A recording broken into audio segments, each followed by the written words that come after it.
우리 모두는 한때 어린아이인 적이 있습니다. 그리고 배탈이나 감기로 밤새 깊은 아픔으로 시달렸던 내게 애기야 힘들었지. 일어나서 밥 먹고 기운 차리자 말씀하시며 일으키던 부모님의 추억들을 대부분 가지고 계실 것입니다. 그런 경우 유대 사회에서 종종 사용하던 단어가 본문의 달리다굼이라는 표현입니다. 이 달리다굼은 달리다와 쿰으로 이루어진 아람어입니다.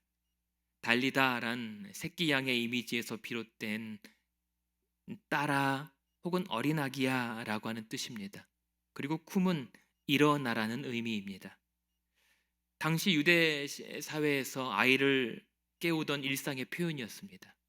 그런 맥락에서 보면 오늘 예수님께서 죽었던 어린 소녀를 일으키셨을 때 이 말은 위험과 근엄보다는 부드럽고 달콤하게 달리다쿰 하고 속삭여 주셨을 것입니다. 그리고 이 일상의 언어는 예수님에 의해서 하늘의 언어가 되어 이 야이로의 가정에 죽음과 같은 절망을 생명의 부활로 바꾸어 놓으셨습니다. 그리고 그 시작은 그 처절한 절망에서 비롯됐다는 사실을 우리는 알 수가 있습니다. 본문의 마가복음 5장 21절을 먼저 살펴보면 지금 예수님께서 대가볼리에서 다시 배를 타시고 건너오셨습니다. 그리고 그 바닷가에 잠시 머물고 계시는데 그때 야이로라고 하는 회당장이 급히 달려 나옵니다. 이 회당장이란 당시 유대인 회당을 관리하고 예배 순서를 준비하고 집행하던 고급 관리였습니다. 유대 사회에서는 존경받는 지도자격인 인물이었습니다. 그런 그가 예수님을 보자 그 발 앞에 엎드려 간곡히 구합니다. 23절에 보시면 간곡히 구하여 이르되 내 어린 딸이 죽게 되었사오니 오셔서 그 위에 손을 얹으사 그로 구원을 받아 살게 하소서라고 얘기합니다. 예수님, 내 어린 딸이 죽어갑니다. 어서 오셔서 손을 얹어 살려주십시오 라고 말합니다. 12살이라고 하는 나이는 어린 나이기도 하였지만 그 어린 딸이 결혼도 하기 전에 죽는다는 것은 당시로선 가장 비극적인 죽음 중에 하나로 간주됩니다. 어쩌면 그의 전부였던 그 어린 생명이 죽어가는 마당에 아무것도 할 수 없던 그 아비의 심정은 끊어질 것 같은 두려움과 절망이었을 것입니다. 그런데 생각해 보면 이 본문을 기록하고 있던 마가의 현실 역시 마찬가지였습니다. 당시는 네로에 의해서 본격적으로 기독교가 핍박당하던 현실이었습니다. 그들의 믿음의 현실은 소망조차 품기 어려웠습니다. 예를 들면 네로와 로마 군인들은 그리스도인들을 닥치는 대로 잡아 불태워서 밤거리를 밝히는 가로등불로 삼을 정도로 그 당시 상황은 끔찍했습니다. 더 나아가서 오늘날 우리의 현실도 별반 쉬워 보이지는 않습니다. 오래전부터 세상은 교회에 더 이상 소망이 없다고 말합니다. 갈수록 사람들은 하나님이 더 이상 필요 없다고 말합니다. 우리 믿는 자들은 절대 그럴 리가 없다고 고개를 저어보지만 막상 눈앞의 현실은 마치 야이로의 딸처럼 죽어가는 것 같아 무기력하고 답답합니다. 도리어 예수님만이 구원이라고 말하면 따돌림을 받는 시대가 되었습니다. 시대는 그렇게 점점 악해지고 교회는 동요하고 성도들은 지쳐만 갑니다. 그런 와중에 가뜩이나 코로나 바이러스 때문에 모여서 예배하지도 못하고 기도하지도 못합니다. 앞으로 더하면 더했지 더 나아질 것 같지 않다고들 말합니다. 이런 현실 앞에서 우리가 더 이상 무엇을 할 수 있을지 무기력감에 빠지게 됩니다. 그래서 그저 본문의 야이로처럼 주님만이 오셔서 우리에게 손을 얹어주시기만 하면 될 텐데라고 하는 간절함만 남는 것 같습니다. 그러한 간구에 응답하시듯 24절 예수님은 그 재촉하는 아비와 함께 죽어가는 딸에게 나아가십니다. 이제 문제가 곧 해결될 것 같습니다. 하지만 한시가 급한 야이로는 예기치 못한 상황을 만나게 됩니다. 무려 12년을 혈루병으로, 즉 12년 동안 피를 흘리며 고생했을 한 여인을 만나게 된 것입니다. 야이로에게는 이 지체되는 상황이 답답하기만 합니다. 남의 속도 모르고 이 여인을 향한 예수님의 신실하심은 오히려 자신에게는 더디고 지체되는 시간이었고 짜증나고 불안합니다. 하지만 이 여인도 상황이 딱한 것은 마찬가지였습니다. 알고 봤더니 26절을 보면 이 여인은 이미 많은 의사를 만나보았고 이 때문에 많은 괴로움을 겪어야 했지만, 그래서 많은 가진 것을 다 쏟아부었지만 안타깝게도 아무런 효험을 보지 못했습니다. 오히려 여인의 증세는 더 심각해졌던 것입니다. 그렇게 모든 것을 잃었고 상황이 더 나빠져만 가는 상황, 이 절망의 나락에서 예수님이 오신다는 소식을 들은 것입니다. 그래서 이 여인은 기약 없이 예수님께 나아갑니다. 이 여인이 할 수 있는 것은 그것이 전부이자 마지막 수단이었습니다. 그래서 이 여인은 28절을 보시면 내가 그의 옷에만 손을 대어도 구원을 받으리라 생각했습니다. 어쩌면 예수님만이 자신을 고통의 현실로부터 탈출할 수 있게 해주실 것이라고 하는 이 절박함이 무리를 해집고 나아가게 만듭니다. 하지만 이 여인은 부정한 여인이었기에 야이로와는 달리 그 많은 사람들을 뚫고 남몰래 예수님께 다가간다는 것은 쉬운 일이 아니었습니다. 그럼에도 겨우겨우 그렇게 예수님에게 다가가 그분의 옷에 손을 내밀고 닿는 순간 놀랍게도 그 즉시 자기 병이 고쳐진 것을 깨닫게 됩니다. 29절입니다. 이에 그의 혈루 근원이 곧 마름에 병이 나온 줄을 몸에 깨달으니라. 그 여인이 갖다 댄 것은 단순히 손만이 아니라 그녀의 절실한 마음이었고 그녀의 전부를 주님의 옷에 옷자락에 댄 것이었습니다. 하지만 결국 이 때문에 그 많은 행렬들은 멈춰서야 했습니다. 그리고 예수님은 그 여인을 불러놓고 여인에게 절박한 사정의 자초지정을 들으셨습니다. 그러자 34절을 보시면 예수님께서 이렇게 말씀하십니다. 딸아, 내 믿음이 너를 구원하였으니 평안히 가라. 내 병에서 놓여 건강할지어다. 아멘. 그렇게 여인의 갈망이 응답된 것입니다. 하지만 이를 지켜보던 야이로에게 여인의 환희의 순간은 그 야이로에게는 절망의 순간이 되었습니다. 왜냐하면 35절에 아직 예수님께서 여인에게 말씀을 마치기도 전에 자신의 딸이 죽었다는 비보를 듣게 되었기 때문입니다. 불안이 현실로 되어버렸습니다. 그동안 한마디 말도 못하고 숨죽여서 예수님 곁을 따라 버텼던 야이로는 이제 한순간 주저앉게 되었습니다. 한편으로는 예수님이 원망스럽기도 했을 것입니다.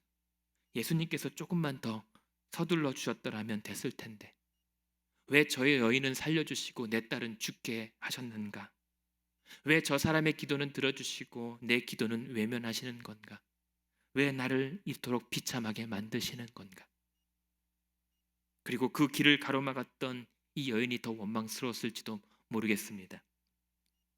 그러자 사람들이 이제 말합니다. 이제 다 끝났으니 예수님을 더 괴롭히지 말라고 말입니다. 이제 딸도 죽었으므로 예수님은 더 이상 필요 없으니 매달릴 필요가 없다고, 더 믿을 이유가 없다고 말입니다. 과연 그럴까요? 이런 절망의 끝에서 예수님은 그런 야이로의 마음을 아시는 듯 그를 향하여 이렇게 말씀하십니다. 36절입니다. 예수께서 그 하는 말을 곁에서 들으시고 회당장에게 이르시되 두려워하지 말고 믿기만 하라 말씀하십니다. 아직 끝난 게 아니다. 대체 어떻게 아무렇지도 않을 수 있다는 건지 아직은 모를 일입니다. 하지만 가던 길을 돌이키지 않고 계속 앞서가시는 예수님을 이번에도 야이로는 또 한마디 말 없이 뒤따릅니다. 그것이 지금의 상황에서 야이로가 할 수 있는 유일한 것이었습니다. 그리고 어쩌면 뒤따라가면서 그래, 그래도 예수님이시라면 라고 하는 작은 믿음이 다시 일어났을지도 모르겠습니다. 과연 집에 도착하니 38절 당시 풍습대로 곡하는 사람들을 불러다 통곡을 하고 있었고 사람들은 모든 상황이 이미 끝났다는 듯 장례식을 준비하고 있었습니다. 그런 사람들에게 예수님은 또 이렇게 말씀하십니다. 39절 너희가 어찌하여 떠들며 우느냐? 이 아이가 죽은 것이 아니라 잔다 라고 말입니다. 떠들지 마라. 이 아이는 죽은 것이 아니라 자고 있을 뿐이다 라고 말입니다. 이에 40절을 보시면 사람들이 비웃습니다. 그렇게 말씀하시는 예수님을 조롱하고 있었던 것입니다. 아마도 24절부터 여기까지 따라왔을 많은 무리들도 우왕좌왕하며 동조하고 있었을 것입니다. 하지만 그럼에도 예수님은 개의치 않고 집으로 들어가 소녀를 만나십니다. 그리고 말씀하십니다. 41절, 그 아이의 손을 잡고 이르시되 달리다 굼 하시며 내가 너에게 말하노니 소녀야 일어나거라 라고 말씀하셨습니다. 그리고 그렇게 손을 잡고 일으키자 놀랍게도 42절, 그 즉시 죽었던 소녀가 일어나 걷게 됩니다. 이를 바라보던 사람들은 크게 놀라고 놀랐습니다. 주님의 능력 앞에서 압도당한 것입니다. 오늘날로 말하자면 말 그대로 놀라 자빠진 것입니다. 예수님은 마치 뭘 이런 걸로 놀랄 필요가 있는가 하시듯 아무렇지도 않게 죽음의 어둠 속에서 힘겨웠을 소녀에게 먹을 것을 주라고 말씀하십니다. 하늘의 능력이 예수님에 의해서 한순간 현실이 되었던 것입니다. 바라기는 이러한 은혜가 오늘 함께 예배하는 여러분에게 또 임하게 되길 주님의 이름으로 축복합니다. 그런데 오늘 이러한 본문을 함께 살펴보면서 생각이 되는 것은 지금 이의 본문을 기록하고 있던 마가에게도 분명한 의도가 있었다는 사실입니다. 더 정확하게는 하나님께서 마가로 하여금 이 말씀을 기록하게 하시고 오늘 저와 여러분에게 읽게 하신 목적이 있다는 말씀입니다. 앞서 잠깐 언급하였지만 마가가 이 마가복음을 기록했을 당시는 기독교가 핍박받고 심각한 위기에 처했을 때입니다. 그런데 마가는 베드로의 제자였습니다. 아마도 베드로가 네로에 의해서 잡혀 죽기 직전이나 아니면 죽은 직후로 추정하고 있습니다. 이 모든 상황을 종합해 보았을 때 마가복음을 기록할 당시 마가의 현실은 죽음 같은 절망 외에는 보이지 않았다는 것입니다. 그런 상황에서 성도가 믿음으로 버텨본다는 것은 무모해 보였고 어리석어 보이는 상황이었습니다. 그 사실을 알고 있던 마가가 오늘 본문을 기록한 것입니다. 그리고 마가는 그 사건의 중간에 혈루병 여인의 사건을 집어넣습니다. 왜 그랬을까요? 절망에서 시작한 오늘 본문이 달리다굼의 생명의 부활로 이어지기 위해 필요했던 것은 다름 아닌 그 여인의 간절한 믿음이었기 때문입니다. 예수님은 야이로에게 그 여인의 전부를 내건 믿음과 구원을 보고 깨닫기를 원하셨습니다. 예수님은 야이로가 단순히 병고침이 아니라 구원에 이르는 참 믿음과 구원을 얻길 원하셨던 것입니다.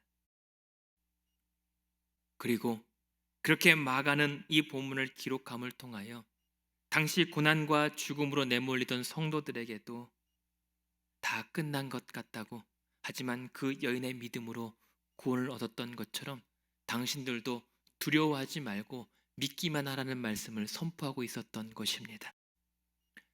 그리고 미처 마가는 이 땅에서 목도하진 못했겠지만 기독교 역사가 그 구원의 사실을 입증해 보였습니다. 바람 앞에 촛불처럼 꺼질 것 같은 상황에서 1000명에 불과했던 기독교 인구는 40년 후에 7,500명으로 늘어납니다. 주 200년에는 20만 명, 300년에는 630만 명으로 불어나게 됩니다. 그리고 350년경에는 무려 3,380만 명이라고 하는 인구로 기독교 인구가 늘어나게 됩니다. 당시 로마 제국의 인구가 6천만 명으로 추정했을 때 그 절반에 넘는 숫자였습니다. 물론 양과 수치로 그 모든 것을 절대화할 수 없다는 것도 잘 알고 있습니다. 그럼에도 불구하고 오늘 하나님의 말씀은 낙담하고 있을 저와 여러분에게도 그러니 두려워 말고 믿기만 하라. 죽은 것이 아니라 자고 있는 것이며 여전히 주님께서 다스리고 있다는 사실을 우리에게 일러주고 있습니다. 사실 옷을 만지기만 하면 될 것이라고 생각했던 혈루병 여인의 생각은 믿음이라기보다는 당시의 주술적이고 미신적인 발상에 가까웠습니다. 한편으로 보면 그녀의 행동도 무모하고 어리석은 것이었습니다. 유대인의 기도 중에 이런 내용이 있습니다. 하나님, 내가 여자로 태어나지 않은 것을 감사하고 이방인으로 태어나지 않은 것을 감사합니다. 이렇게 기도했습니다. 그런데 이 여인은 여자인데다가 병에 걸린 부정한 여인이었습니다. 부정한 자를 만지는 것도 끔찍한데 오히려 그 부정한 자가 예수님을 만나겠다며 그 수많은 사람들을 스치고 죄 없는 예수님을 만지기까지 했습니다. 하지만 예수님은 그런 여인을 고쳐주셨을 뿐만 아니라 구원하여 평안과 건강을 주셨습니다. 뿐만 아니라 부정한 죽은 시체의 손을 잡아 그 어린 딸도 일으켜 주시기까지 했습니다. 그런데 예수님께서 더 무모하셨던 것은 자격 없는 우리를 구원하시기 위해 기꺼이 저주의 십자가 아래 자신을 내어주심으로 그 사랑을 확증하셨다는 것입니다. 그렇게 예수님은 이따금 우리가 생각하기에 지체하고 계시는 것처럼 보이지만 그때도 그러셨던 것처럼 지금도 우리를 구원하시는 분입니다. 그럼 예수님은 한시가 다급했을 야이로와 죽어가는 딸의 형편을 잘 아시면서도 왜 그리 지체하셨던 걸까요? 어차피 12년을 기다려야 했을 여인이라면 한두 시간쯤 미뤄두고 딸을 먼저 살릴 수 있었을 텐데 말입니다. 그것은 완전한 죽음의 때를 기다리셨던 것이고 완전한 능력을 보이기 위함이셨으며 완전한 믿음을 원하셨기 때문입니다. 딸의 죽음을 고의로 기다렸다기보다는 사단과 죄의 권세가 절정에 달했을 때라도 예수님은 언제라도 모든 사람을 구원하실 수 있는 분임을 보고 믿게 하신 겁니다. 이러한 말씀 앞에서 여느 때보다 더욱 달리다굼의 은혜가 절실한 우리들의 현실을 돌아보게 됩니다. 회당장 야이로처럼 다급한 우리의 처지와 회당장의 딸처럼 쓰러져가는 우리 소중한 삶의 현실을 말입니다. 오늘 본문은 그런 저와 여러분에게 묻습니다. 오늘 사건의 처음부터 쭉 따라온 무리들이 당신이었다면 당신은 지금 어떤 모습이었겠는가?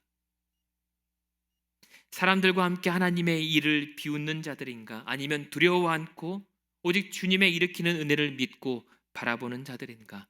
선택하라 라고 말입니다. 건강한 자들의 비웃음인가? 아프지만 그래서 겸손한 자들의 믿음인가? 오늘 여러분의 믿음과 구원을 가로막고 있는 인간적인 생각과 감정은 혹시 무엇입니까? 코로나 블루라고 불리울 만큼 지치고 우울함이 커져가는 현실입니다. 코로나 뉴노멀이라고 불리우는 새로운 상황에 맞서야 하는 성도들이며 그러나 더 혼란하고 혼탁해져가는 사회와 세대 앞에서 무기력한 교회의 실상을 마주합니다. 우리의 믿음이 당장 아무런 효력도 발휘하지 못하여 답답해 보입니다. 그러나 그러하기에 우리 믿음의 대상이신 예수 그리스도의 능력을 더 크게 믿고 구해야 할 때입니다. 세상은 바뀌어도 우리에겐 결코 바뀌지 않는, 변하지 않는 노멀이 있습니다. 바로 오늘도 우리를 구원하시는 예수 그리스도이십니다. 그리고 오직 예수님을 믿는 믿음 안에 주어진 구원과 참 평안과 치유와 부활이 있다는 사실입니다. 따라서 두려워하지 말고 믿기만 하십시오. 주님의 손에 쥐어진 구원의 타임테이블을 인내하며 기다리십시오.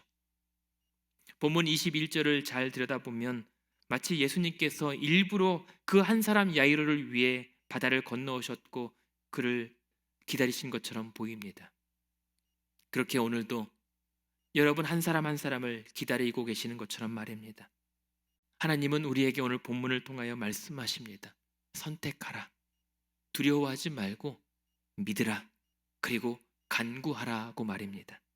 그러면 내가 너를 고쳐줄 것이고 달리다굼 너의 손을 잡고 일으켜 줄 것이라고 말입니다.